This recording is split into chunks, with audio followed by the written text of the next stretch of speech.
తమిళ రాజకీయాల్లో ఇప్పుడు ఒకే మాట, వారసత్వం లేని సింహం విజయ్. ఎంజీఆర్ తర్వాత తమిళ రాజకీయాలను నిజంగా షేక్ చేసిన నాయకుడు ఎవరు అంటే ఇప్పుడు చాలా మంది పేరు చెబుతున్నది ఒక్కటి, దళపతి విజయ్. ఎంజీఆర్, ఎన్టీఆర్ వీళ్ళిద్దరూ 3 అక్షరాల మ్యాజిక్ తో చరిత్ర రాశారు. అదే మ్యాజిక్ ఇప్పుడు తమిళనాడులో మరోసారి జరిగింది. విజయ్ కూడా 3 అక్షరాలే, కానీ విజయ్కి ఒక ప్రత్యేకత ఉంది.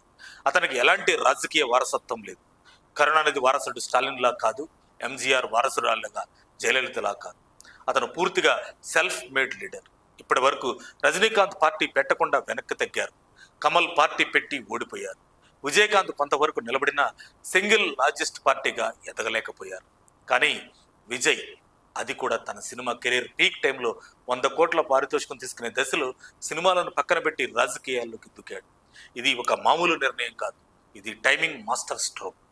ఎంజీఆర్ 55 ఏళ్లకు పార్టీ పెట్టి 60కి సీఎం అయ్యారు. అదే విజయ్ 49కే పార్టీ పెట్టి 51 ఏళ్లకే సీఎం పీఠానికి చేరువయ్యాడు. ఇదే అసలు షాక్. ముఖ్యంగా తమిళనాడులో ఇప్పటి ఓటర్లు చాలా తెలివైన వాళ్ళు. ఇప్పుడు సినిమా హీరోలకి గంపగుత్తగా ఓట్లు పడే రోజులు లేవు. ఎందరో స్టార్లను ఓటర్లు మట్టి కరిపించారు. అలాంటి టైంలో కూడా విజయ్ ఓటర్ల మనసు గెలిచాడు. ఇక్కడే విజయ్ ప్రత్యేకత కనిపిస్తుంది. ఎంజీఆర్ డిఎంకేలో 10 ఏళ్లకు పైగా పనిచేసి రాజకీయాలు నేర్చుకున్నాడు. కానీ విజయ్ మాత్రం ఏ పార్టీకి వెళ్ళలేదు. నేరుగా పార్టీ పెట్టాడు, నేరుగా ఎన్నికల్లోకి దిగాడు, నేరుగా విజయం సాధించాడు. ఇది ధైర్యం కాదు, ఇది పొలిటికల్ విజన్.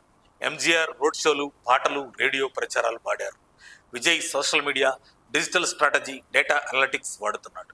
అందుకే తమిళ రాజకీయాల్లో ఇప్పుడు హాట్ డిబేట్ ఒక్కటే, విజయ్ మోడర్న్, ఎంజీఆర్ నా. డిఎంకేకి ప్రత్యామ్నాయంగా నిలబడిన ఇద్దరు ధీరులు ఎంజీఆర్ అండ్ విజయ్. ఇప్పుడు తమిళనాడులో కొత్త చరిత్ర మొదలైంది.